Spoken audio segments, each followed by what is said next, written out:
Alright, Okay, sorry that our video kind of cut off on us there. Back to what I was saying. I guess basically fluid movement. You were talking about kids. Oh. Parents, how they would control it. Yeah, fluid movement. Just you can't control anything or try to force anything to fit in a shape that it's not designed for. So, and that's what I feel we are as people going through, being pushed into something that we're too big. We can't fit in that. You know what I mean? So that's why we're out here trying to spread the message to say enough is enough, people. Go out there, speak your mind. It's okay. Just say, and question things too. It's good to question instead of just like, okay, yes. Because we're not robots. We're fluid moving people. And that's what we really need to live by. And it's nothing wrong with that, Unfortunately, you may have to deal with ridicule. You may lose some friends along the way. But just know you have yourself. And that's all it really matters. At the end of the day, it's all about you. So just strengthen yourself, meditate, do what you need to take to get to you again. A happy version of you. Not a miserable, frustrated, depressed version, but a happy version of you. And go out there and spread that happiness to the world. And don't get upset if somebody else doesn't accept it. Just keep moving. You plant your seed, move on to the next. Because everybody is going to learn their way and their own level. We all had to bump our heads sometime to get to this new understanding we have now. So that's why there's been a shaking up right now of I know people are waking up and they're saying, oh, this is happening, what's going on, it's chaos. How would you know what true joy is if you don't first go through a little bit of turbulence? You know what I mean? Trust me, it's going to be a wonderful, wonderful rainbow at the end of this storm. It's just you have to believe it and do whatever you can to create that peace so the storm won't be as rocky. And it takes you acknowledging who you are as well as your rights and your freedom. And if you're not sure what that is, it's online, people. Because I didn't know at first. I was kind of afraid of this mask thing. But you know what? If this is going to help us unite us as one, so be it. And that's why I'm here. Supporting Governor Wildstar. Thank you. And our happiness is very essential to this whole awakening process, especially when it comes to the idea of oneness and togetherness. We have to be happy in our own hearts amongst ourselves, and we've all had our own personal fall from grace, so to speak, that has gotten us to the point where we felt desolate and hopeless and alone. And it's important for you to know that is over. If you're going through that right now, know that that's over. You're not alone. Everybody's here for you. Everybody that loves you, whether it be a family member, a friend, someone closely direct to you, or those that may pass you by on the street and may say hello or spread some bit of positivity in your life, whether it be personally or online or through a coworker or out at a festival or something like that. Watching this video now, I'm telling you so you can know that you're not alone and you are loved, okay? So, and God is love.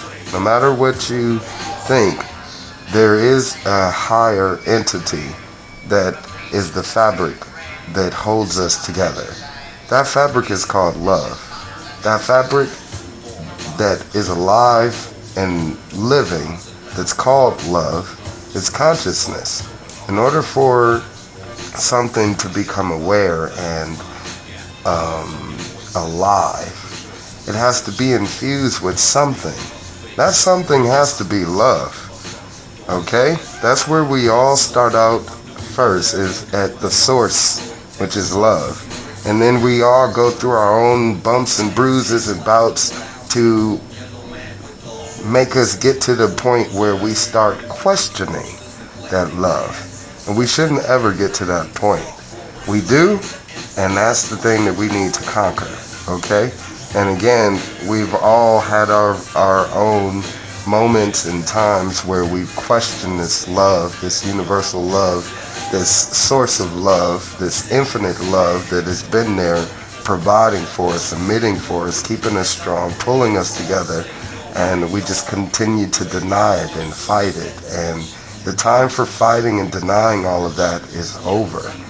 It's over. And the more you have it in mind where you think it still exists, the harder it is for you is going to be to accept the fact that it does not exist at all. That it's all in your mind, really. And as much as the governments or books or someone else or want to profess the end of days and how the sky is going to fall and it's all going to be, hell on earth, look around you. There's a lot of people already living in hell, okay? This is hell enough. We want to make the world better.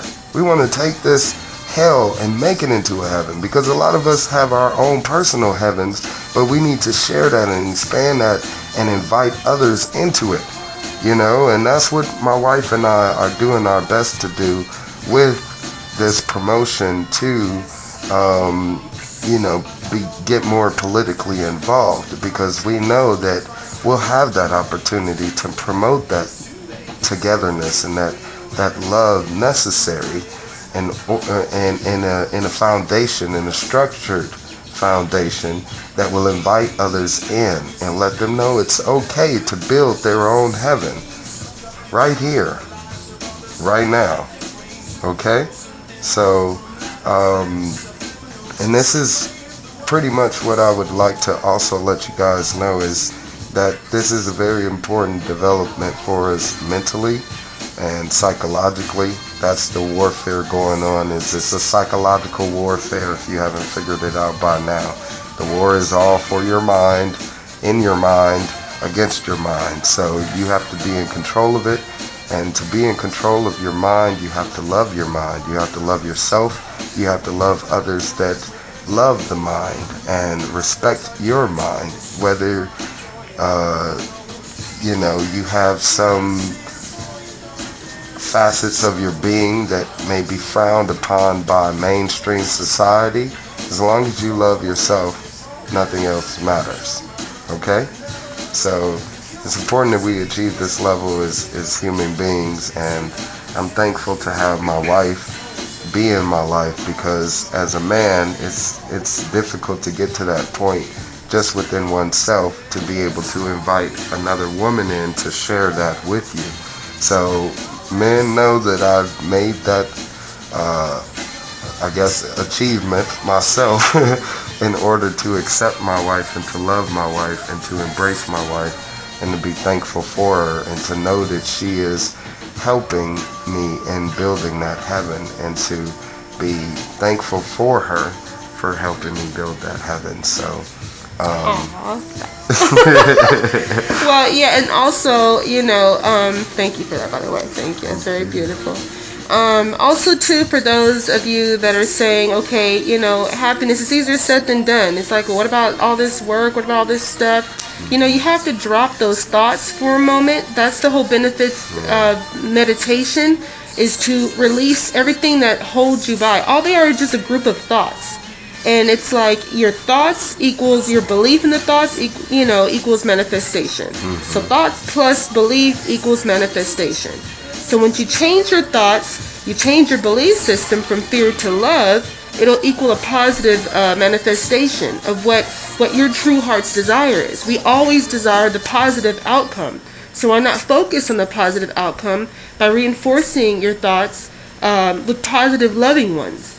Again, love, it heals too. It has healing benefits to it. Mm-hmm. You can tell yourself, I am good. I am peace. I have peace in this place. I can have anything I want. I can achieve these things. I have goals and I can achieve them. I can. Mm-hmm. I know that I'm going to accomplish these things. I know this, whatever I'm going through, it's just a challenge to make me a stronger and more beautiful person. And when you tell yourself that, it'll change your outlook automatically. And it'll just change your reality. I mean, just try it. And if it's difficult, maybe you're a person that needs to have it reinforced by, literature, books, or something. Write it down on a piece of paper. Post it on the wall. Mm-hmm. Meditate on that every day. And say it out loud 3 times every day. It's affirmation of what you want. Isn't that what we want? We want to succeed. So what can we do to get there? It starts with thoughts. It's plus the belief equals manifestation. Yes. And if you want positive manifestation, positive change, that's how you do it. And you got to keep practicing. It's just like riding a bike. Because we've been programmed to believe all negative, the worst case scenario. It's hardly the best case scenario. It's always a worst case scenario.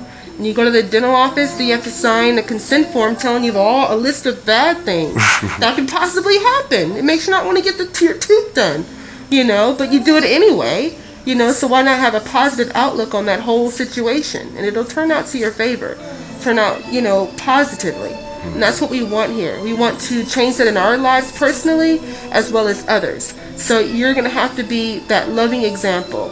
And it won't be such an uphill climb after you train yourself into that positive outlook. It won't be so difficult. Because once you're trained, you got it for life. Yeah. And you're able to navigate through life. Be that light. Be that light when it's dark.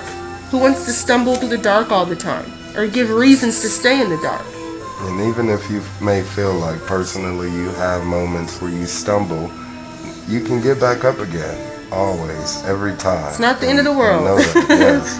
It's never the end of the world. Forgive yourself and move on. Indeed. We're going to take a quick break and come right back, okay? And thank you and stay tuned.